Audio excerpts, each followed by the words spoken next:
Funding for This Is Nashville comes from you, our listeners, and Music City Prep Clinic, Nashville-based provider for PrEP and offering comprehensive sexual health services in an environment designed to be safe, professional, and shame-free. Learn more at musiccityprep.org. I'm Khalil Colonna, and this is Nashville. The English writer G.K. Chesterton once said, we'll make our friends, we make our enemies, but God makes our next door neighbor. Getting along with that neighbor is on us. But there is strength in numbers, and neighborhood associations can do a lot of good, like stopping unwanted development or just organizing events to bring a community closer together. With more people moving to Nashville, our city is changing. And in the process, some of our city's neighborhood associations are struggling. Today, we'll invite some local association members to talk about their wins and their concerns for the future. But first, one of President Biden's nominees for a federal prosecutor position in Tennessee is drawing sharp criticism. Advocates for Asian Americans and Pacific Islanders are calling on the administration to withdraw the nomination of Casey Arrowood. He's up for the post of U.S. Attorney for the Eastern District of Tennessee. WPLN's Mariana Bacallao has been following this story, and she's here with the latest. Hey, Mariana, welcome back to This is Nashville. Hey, Khalil. So, okay, how did one of Tennessee's U.S. attorneys end up drawing this kind of backlash? Well, as Assistant U.S. Attorney Casey Arrowood was the main prosecutor in a pretty high-profile case that AAPI advocates say was part of the China Initiative. That was a Trump-era crackdown on academics with ties to China. The program and Arrowood's case was widely criticized for unfairly targeting professors of Chinese descent. Okay, so let's talk about the case. Who did Arrowood prosecute? Well, that would be University of Tennessee Knoxville professor An-Ming Hu. He's a world-renowned nanotechnology expert. He's made contributions to NASA in the past, and during the summers, he used to take on some students from his alma mater, the Beijing University of Technology. And those last two tidbits, his NASA grants and his summer job, is what the FBI used to launch their investigation. Okay, so that's how Hu got on their radar. Well, it all started with a Google search and a web page run through Google Translate that was revealed at trial by one of the FBI agents who spearheaded the case against him. After that, FBI agents started coming by Hu's office, asking him to become a double agent. They surveilled him and his son, who was a UTK student at the time. They seized his belongings when he tried to board an international flight to Japan. And FBI agents gave presentations to Hu's employers at UTK, telling them that he was a spy. But when he was arrested, there was no evidence that he had committed espionage. Instead, he was charged with defrauding NASA. So what else happened after his arrest? Yeah, so Professor Hu was arrested in early 2020, and he was put on house arrest. Arrowood had originally tried to argue that Hu was a flight risk and that he should stay in jail until the trial, but some of the congregation from Hu's church testified on his behalf. Still, Hu loses his job, so he's unable to work. He has all these legal fees. His son, who was a student at UTK, has to go back to Canada where Hu's family lives. So, we were all confined to our homes that summer, but Hu couldn't legally pass the boundaries of his yard. And the pandemic delays his case, so it ends up being nearly 2 years before Hu is able to go back to work. This trial was pretty closely watched. Tell us about some of the twists and turns. Well, the prosecution essentially builds their case on this 2011 law, which prohibits NASA from collaborating with Chinese universities. Most cases that have been attributed to the China Initiative have to do with wire fraud rather than the espionage the program was supposed to uncover. But, when you think wire fraud, you think about someone in local government or a nonprofit, skipping money off the top or buying themselves lavish gifts. But in Hu's case, wire fraud meant the money he got from the NASA grants. That money doesn't actually go to Hu. It goes to UTK. It goes to the students who participated in the research for NASA. It's not Cadillac money, but the prosecution needs to prove that Hu intentionally deceived NASA and UTK by hiding his summer job with his alma mater. Except Hu didn't really hide that information. He put it in his first NASA grant application and his tenure package to UTK. So how did the case end? The jury deadlocks, and the judge writes a memorandum about how no jury would be able to convict based on the evidence. I spoke with Nashville lawyer Jing Gen. She's also a board member for API of Middle Tennessee. She signed her name in opposition to Arrowwood's nomination. The China initiative was just, to me, blatantly racial profiling, even though the government said that it wasn't about bias. It was about economic espionage and national security. All right, so flash forward. Hu was reinstated in his position earlier this year with back pay, and the DOJ announced the end of the China initiative earlier this year. That's a happy ending, isn't it? Not exactly. When I spoke with Hu about it in the spring, he was cautiously optimistic. He said that he welcomes the change, but that he would be keeping his eye on whether there would be real action behind this name change. There were some fears in the AAPI community that it was just rebranding and that the program would continue.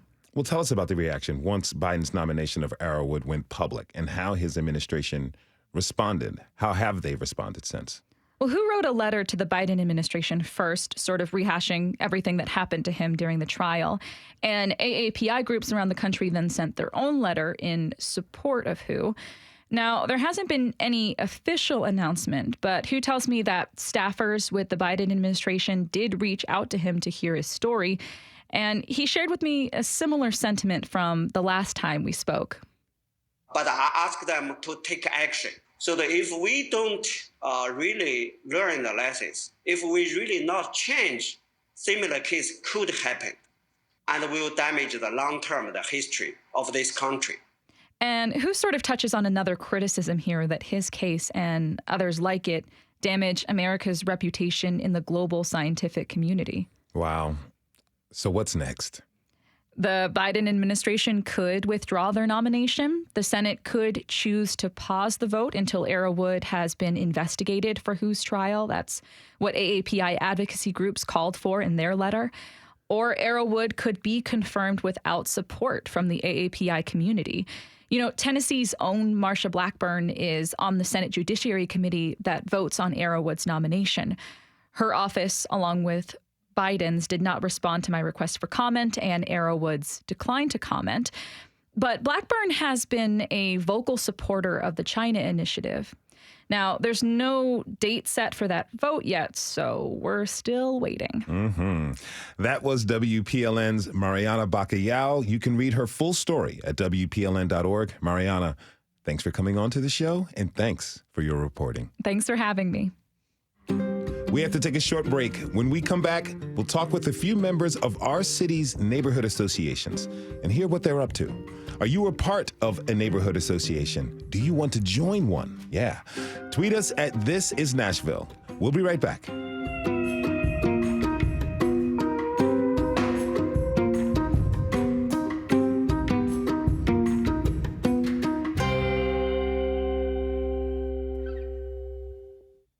Funding for This Is Nashville comes from you, our listeners, and Music City Prep Clinic, Nashville-based provider for PrEP and offering comprehensive sexual health services in an environment designed to be safe, professional, and shame-free.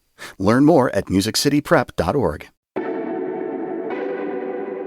I'm Khalil Ekalona, and this is Nashville. Recently, WPLN's Tony Gonzalez visited a farm in Antioch to check out a new community project. Volunteers are tending to a huge pumpkin patch, and in the process, they're also trying to bridge generations in the Cane Ridge community. The centerpiece this year is the field of big green leaves with hundreds of pops of orange peeking through. 13 rows of 65 pumpkins in each row, 10 different varieties. I'm surveying the patch with Jay Renfro, an educator with Tennessee Nature Academy.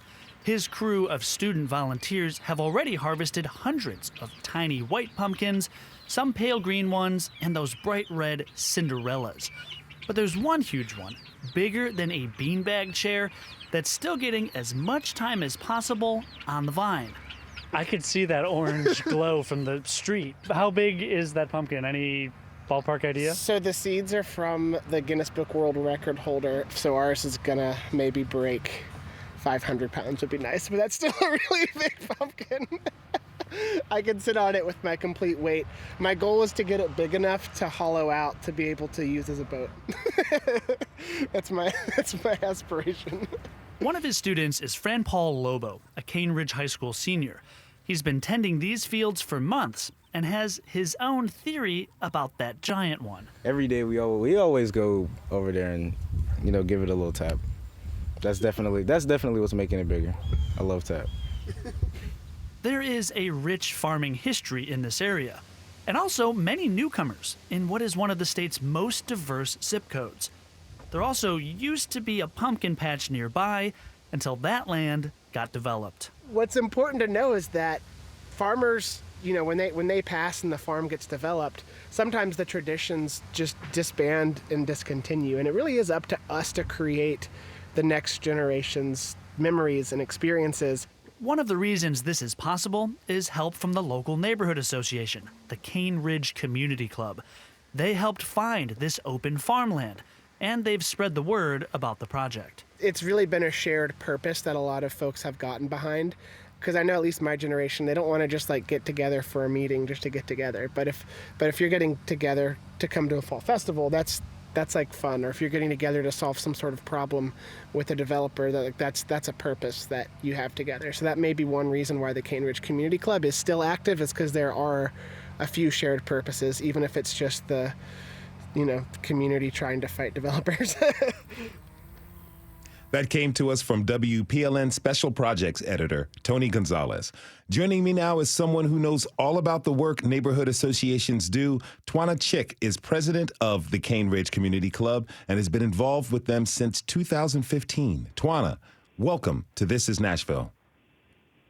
Thank you. I'm glad to be here. Such a pleasure to have you with us. So this pumpkin patch sounds really cool. Tell me, what do you hope the project will bring to the neighborhood? It is another way to bring neighborhood members together and to learn about what makes Cane Ridge special. We have not only a diversity of people, but a diversity of neighborhoods, a diversity of development types.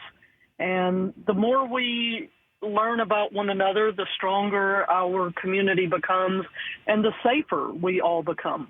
What is the mission of the Cane Ridge Community Club? What are some of the things that you all do there? The most long-standing tradition we have is getting together as a community for a potluck once each month, the first Monday of each month, and having just a meal together. And we often have a guest speaker. And it's a way to meet your neighbors over food and get to know what makes each other tick. And it also empowers neighbors to feel comfortable reaching out to one another and to watch out for each other's homes and other needs that they may have. And so that's our most longstanding tradition.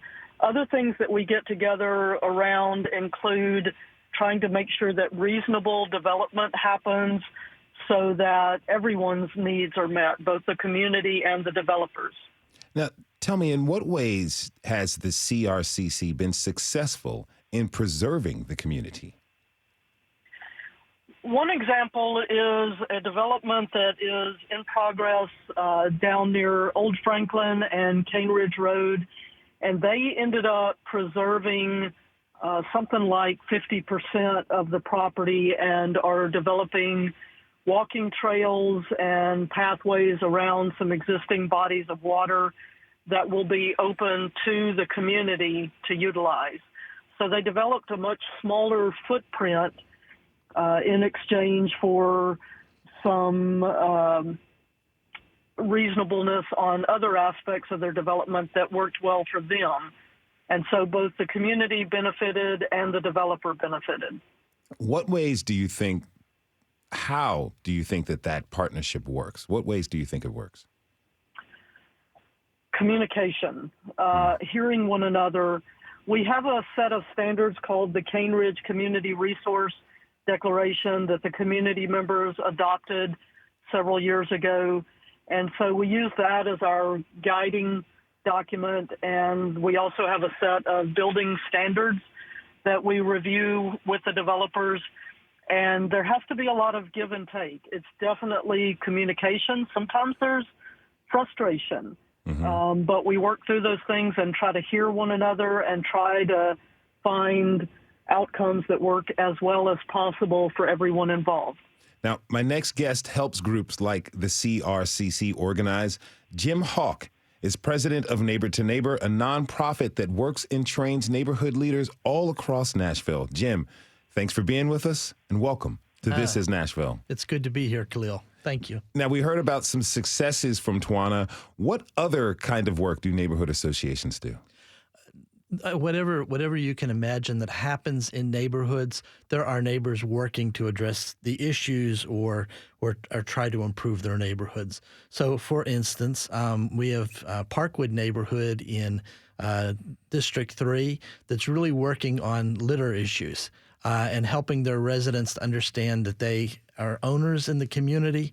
And the work that they've done has actually brought litter down in their area. We have others that are working in safety issues. We have one neighborhood that was at one time considered the most, had the most crime in Davidson County. They came together as a neighborhood organization, and they saw their crime drop in half. So it just depends on what's going on in the neighborhood, but we have them all over the city that are doing different things. Wow, that's pretty impressive, dropping crime in half. Yeah. Now, you know Tawana well, as she's gone through the program at Neighbor to Neighbor. Hey, Tawana. Hey, Jim. So, I love it. So, tell me, how does Neighbor to Neighbor, how does that help foster and train neighborhood leaders? So we take, there's for instance, right now, there's probably a listener who's thinking, I should get involved in my neighborhood, but I'm not really sure what to do. They can call us up and we can talk to them about what their interests are, what we call neighborhood passion is, and help them to unleash that on their neighborhood. It may be that they're interested in historic preservation. It may be that they're interested in caring for neighbors. But what we do is try to listen, discover what people are interested in, and then give them some tools so that they can go out and make a difference. If you're just tuning in, this is Nashville, and I'm your host, Khalil Ekalona. We're talking this hour about the state of our neighborhood associations, what they do, and what type of impact they're making. Now, Tawana, you went through the program. Tell me a little bit about your experience with Neighbor to Neighbor. I was involved with that program in its early years, and they have consistently brought diverse persons together with different skill sets to all learn how to move towards a common goal and to do it in a way that works through obstacles and enhances communication skills, finds common talking points, identifies strengths in people and takes advantage of those strengths for the benefit of the group. They do good with planning and just keeping people engaged and involved, and maybe most importantly, letting them see the value of what they do, of what a group of people can do and what individuals within that group can accomplish. Now, okay, Jim, let's back up a little bit. I mean, why are neighborhood associations so important, especially as our city and county continue expanding and experiencing so much change? So if you can imagine Davidson County as one big quilt, and all of those different patches are our neighborhoods, and they all need to be cared for. The city cannot do it on its own. There is no one institution that can. And so what we really need are groups of caretakers taking care of their part of the quilt. Sometimes that means preserving it. Sometimes it means improving it. But without those caretakers, without those individuals willing to come together and work to create positive change, a neighborhood begins to fall into decay. And when it falls into decay, then we begin to have more and more problems. So those caretakers are vitally important to the success of that neighborhood and ultimately to the success of the whole city. So if we don't have caretakers in every neighborhood, then we have a city that's broken. That takes organizing and organization efforts, right? That's right. Now, Tawana, your neighborhood organizing has been pretty effective, but you all have issues of your own, right? Yes. Everyone is working almost to 100% capacity.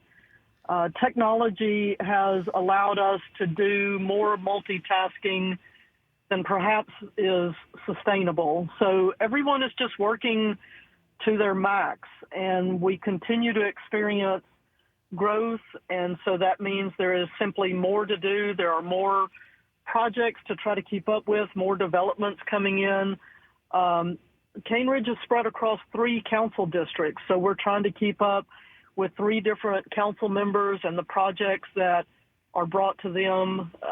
So it is simply an issue of time and not having enough time for all that is occurring. So you all are working to your max, it's like having a second or third job in some cases.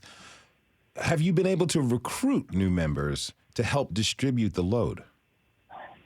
We have new folks moving into the area who moved into the area because of the qualities that we are trying to sustain, and nothing gets people motivated like finding out something is happening in their back door. So in those instances, those persons do become involved, and then they find out along the way that, hey, I kind of like my neighbors and I enjoy these connections that are going on, like getting to find out about a pumpkin farm. Mm-hmm. I mean, that's a wonderful thing for people, and it becomes something that families can be involved with.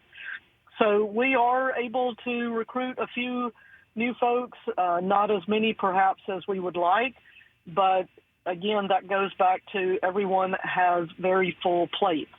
We really enjoy having a little slice of those plates because a little bit goes a long way with neighborhood groups. Are some of the new members, are they younger people? Yes, some are. Mr. Renfro that you spoke with earlier is definitely on the younger side. So we are able to reach out and make connections with folks of all ages. So, Jim, tell me, not every neighborhood association has been able to have younger people come in. So when you see the issue of younger people and new residents not being super involved in their neighborhood association, what are some of the solutions that come to mind for you? So first of all, we're all busy. And we got a life that, just keeps us moving along all the time. Mm-hmm. I think it's important for people who are going to get involved in a neighborhood group to be really good at time management, to be able to say, this is what I can do, and I can't do any more than that. Clearly communicating that, what you can do and what your limitations are, really help in the success. We have a lot of people that come in who are really enthusiastic and say they'll do everything. And so we really don't want that to happen. The other is we need to be able to find ways. When we work with neighborhood groups, most people start around the age of 35. So that means that most of the people who are involved in neighborhood associations are in their 50s, 60s, or even older. We really need to get it down to high school. Mm-hmm. And we need to find ways to work with teens. We need to find ways to work with young adults that is inclusive.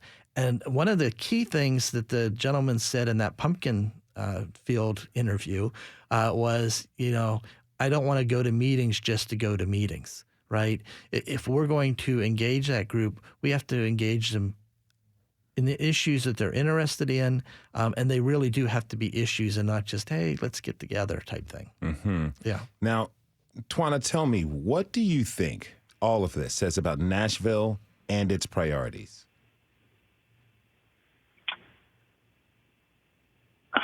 That we just have so many challenges, and like Jim just said, getting people to commit a little bit of time and understanding the benefits is difficult.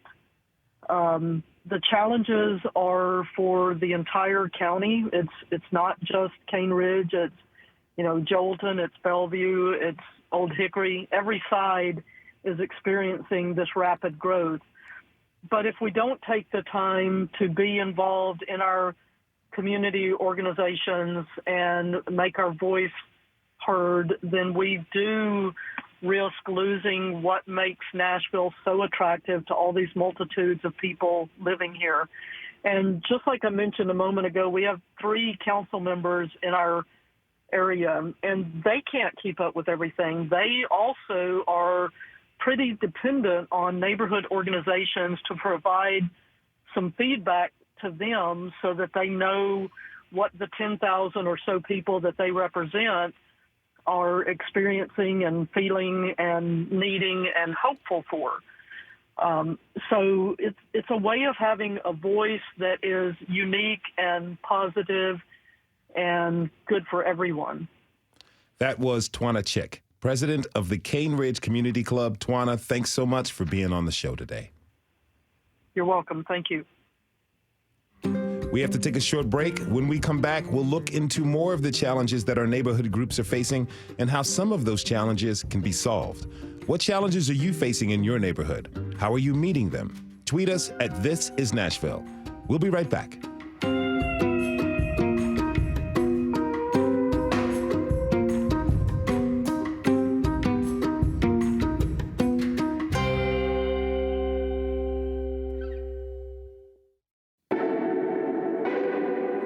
I'm Khalil Ekalona, and this is Nashville. We're talking this hour about neighborhood associations in our city and county. These are groups of people who are working to improve and preserve their neighborhoods. And when I say working, a lot of that is really volunteering. Over the past few years, these vital groups have faced increasing challenges as members age out and communities change rapidly. To help us get a better sense of these challenges, I'd like to bring in my next guest. Tiffany Archer is a member of the North Nashville Organization for Community Improvement, or NNOCI, which advocates for residents near Fisk University and has been around for more than 30 years. Tiffany, thanks for being here today. Welcome to This Is Nashville. Thank you for having me. Such a pleasure. Such a pleasure to have you. So, tell me about your involvement with NNOCI and how did you become a member? Well, I moved to the neighborhood, me and my husband, in 2018.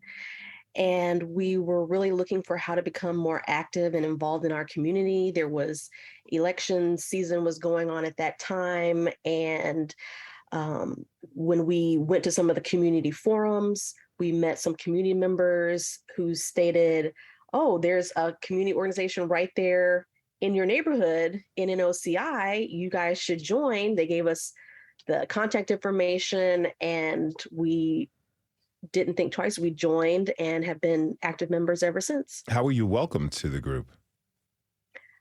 Very open-armed. Our members are very welcoming. They know a lot of history about the neighborhood. They know what's going on in the neighborhood, what can be improved. They can help younger members and younger people who have not been in the neighborhood for a long time. They can help them to find their way. And that's exactly what we needed as we were new to the Nashville area as well.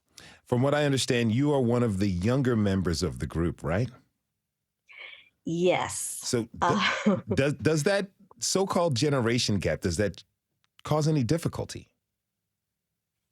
Yes, it does. Some things that I can specifically point out are what we're doing right now. With the pandemic, we haven't been in person meeting. We've been meeting virtually.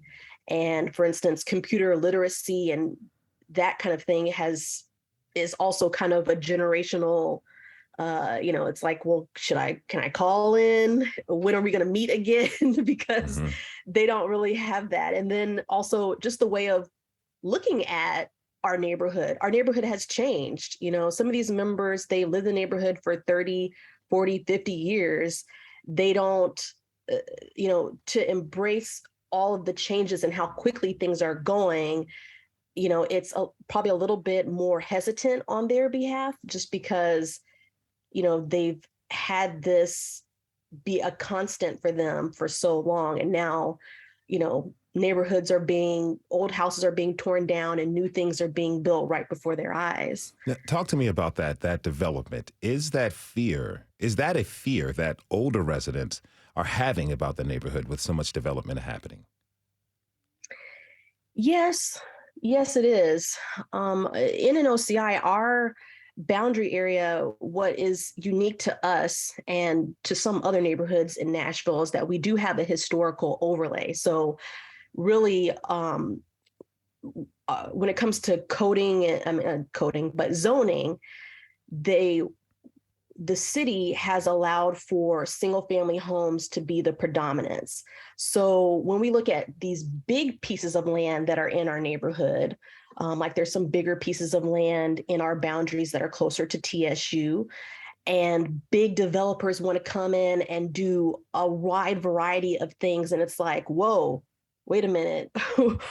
How are we going to accommodate like traffic in our little tiny neighborhood, and what exactly are you trying to build? It's like we really want to get to making sure that this is the best thing for our community. And that's when, these older members, they've seen these type of changes come about or be proposed and know how to deal with that. They have that experience. Now, one thing we talked about was neighborhoods and associations looking for new and younger members. And my next guest is a young person who might fit the description. Carson Cooper lives in South Nashville, and she joins us now. Carson, welcome to This is Nashville. Hi, thank you so much for having me. Really great to have you with us. So let me make sure I get this right. You live in South Nashville, but your neighborhood doesn't have a recognized name. Is that right? Yeah, I'm in one of those areas that is definitely a victim to sprawl. So it's kind of hard to know where the boundaries are. And we actually don't have an organized association or even a Facebook group or Nextdoor virtual presence. You said organized sprawl. Describe your neighborhood for me.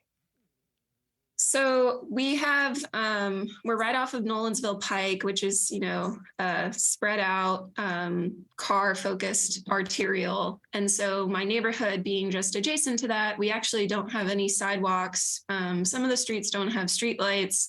So there's not a lot of infrastructure there to support community. There's no parks, and a lot of the streets are just kind of pass-throughs and cut-throughs to other arterials in the area. So you've got low infrastructure. How did you initially make connections with your neighbors despite those obstacles? So I moved into the area in 2020, so peak of the pandemic. And just to get out of the house, my partner and I would walk the neighborhood despite the lack of sidewalks. And so we started meeting people that way because, they also didn't want to be stuck in their homes, and we saw them in their yards, and we would just socially distant chit chat. And we started to really understand who lived in our neighborhood, the various kind of history of the homes, which ones were newer and older, and then just started noticing some more of the issues in our neighborhood. Previously, they talked about litter. Litter is a big problem in our neighborhood. So we started just picking up trash when we went on our walks, and we met some people that way too, because they would thank us for doing it. So it was a good old-fashioned neighborhood walk that got you introduced to your neighbors and aware of some of the problems that you have, right? Yeah, definitely. So I understand you took matters into your own hands and organized a block party. How did that come about? Yeah, so now that the pandemic has kind of settled and, events are happening again, I really wanted to bring some of the neighbors together because even though I individually made some connections, I definitely didn't know everyone. And I knew that maybe they didn't know each other. And we've been talking about, new development. We've had a lot of new construction just on my block. So I wanted some of the newer faces to get invested in the community. And because there's no organization or association, I really relied on my council representative, Sandra Sepulveda. And she's actually the youngest council member. So I think we both kind of found pride in us being civically engaged at a young age. Mm-hmm. And I really relied on her to get the word out and navigate, a road closure permit and what kind of things we should have at the block party. It was, it's simultaneously Hispanic Heritage Month, and that's really representative of the neighborhood. So she really helped include things that would be inclusive and translate materials so that everyone would feel welcome at the block party. Jim Hawk from Neighbor to Neighbor is still with us. Jim, what are your thoughts hearing Carson describe her situation? Well, first of all, I want to congratulate Carson for the work that she has done. That's what we need, are people like Carson in every neighborhood who is going to see something that can be done and then do it. And so for us, this is what we're about, is finding people like Carson and saying, come on, be part of this program, be part of the movement to make all of our neighborhoods great neighborhoods to live in. If you're just tuning in, this is Nashville, and I'm your host, Khalil Ekalona. We're talking about neighborhood associations and how they're surviving during times of change. Okay, so Carson, you just heard Jim. Do you have an interest in joining a traditional or creating a traditional neighborhood association? I definitely do, especially after how the block party went. I think we had a really decent turnout, and we did as much as we could to get the word out, but it probably just didn't reach everyone because they didn't know where to turn. Some people aren't even engaged enough to know who their council representative is. So I think we learned a lot, me and Sandra, through the experience, and making a more formal avenue for community members would be really helpful, especially because even putting on the block party, there's like some barriers with cost and, navigating Metro code. And we've been talking about, getting younger people involved. I think a barrier to that is renters. And, the affordability crisis in Nashville, there's a lot of rented homes in my neighborhood. So people just don't feel invested as much in the neighborhood, even though they live there. So I think creating a more formal structure or organization for people to go to, even if they're a renter, or, if they're having problems with their landlord, they could rely on their community organization to help mitigate it. So I think it would be a really helpful thing. I definitely learned a lot through the block party and just going through that experience of trying to organize something. And keep on throwing block parties, because, in the places I've rented, block parties always drew myself and other block partiers out. So, Tiffany, you're a person who's trying to get younger people in your neighborhood involved in the NNOCI. And we have Carson, who isn't exactly sure that, she wants to start an organization, but they don't have anything yet. What's your reaction to Carson's story? Are you getting any ideas of how to get younger people involved in NNOCI? Yes. Well, we did start a social media, I wouldn't say campaign, but we at least started some social media accounts to try to recruit members both on Facebook and the app Nextdoor, so that hopefully people will identify, okay, I am in the boundary areas, and this is something that will allow me to advocate for my community and find information about my community. And so we're hoping that will help. But I completely agree with the interactive nature of a block party. That's something that we have tried to do in the past as well, being involved with the Nashville Night Out Against Crime and other community events. But I mean, organizing even more, I think, would get a younger demographic out. Yeah. And social media platforms like TikTok and Instagram as well. Look, I can just say it right here, everybody. You do a block party, people are going to show up. So, Jim, do you see instances like this where people are taking initiatives into their own hands to get things done in their neighborhoods? Absolutely. I mean, we're working right now with 13 residents in 13 different neighborhoods to start neighborhood associations. When I first started in this job, we were lucky to have 1 or 2 a year. So the demand is there. It's just making sure people understand where they can go to get their help. Metro Council members are great, great for that. So Neighbor to Neighbor, we were formed by neighborhood leaders for neighborhoods across Davidson County to help start and maintain neighborhood organizations. So we're ready. If you're thinking about a neighborhood organization, come to us. And I'll throw this plug in. This weekend is the Good Neighbor Day Festival, which is going to be held in Cedar Hill Park in Madison. And we're expecting about 5,000 good neighbors to come out and really celebrate the importance of being a good neighbor and making a positive difference right where you live. So what would your advice to Carson be, who is interested in starting a neighborhood association? Carson, call me. Because there's a lot, there's a process for getting started, and we are going to be there to be right beside you, not to do the work, but to support you in doing the work that's necessary to get a group started. All right, Tiffany. I'll definitely be in touch. Okay, excellent. We're making connections on This is Nashville. This is what we do, everybody. Tiffany, tell me, what do you want people to know about the importance of neighborhood associations to our city and our county? Well, neighborhood associations are truly the unsung heroes of our community. They do a lot of things that we as daily residents, we do not see, whether it's the abandoned car or the trashed lots or advocating for zoning change or vice versa, or holding developers accountable. Those kind of things really fall into the purview of the neighborhood associations. And so if you're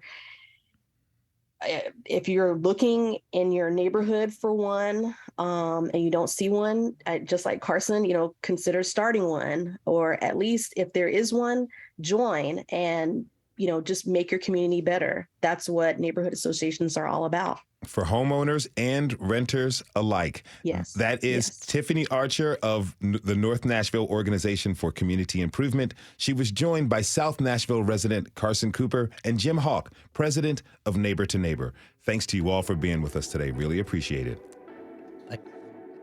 We want to thank everyone who tuned in this hour. Tomorrow, bisexual people make up the largest proportion of the LGBTQ community, but are sometimes the least visible. We'll learn how they make connections in community. This is Nashville is a production of WPLN News and Nashville Public Radio. Look, our show has only been possible because of your support. We're in the midst of our Fall Fund Drive. Actually, there's 6 hours left in our Fall Fund Drive, and we need you to step up and to make your contribution and donation now at thisisnashville.org.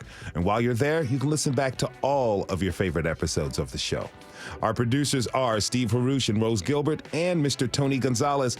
Our digital lead is Anna Gallegos-Cannon. Michaela Elias is our technical director. Our executive producer is Andrea Tudhope.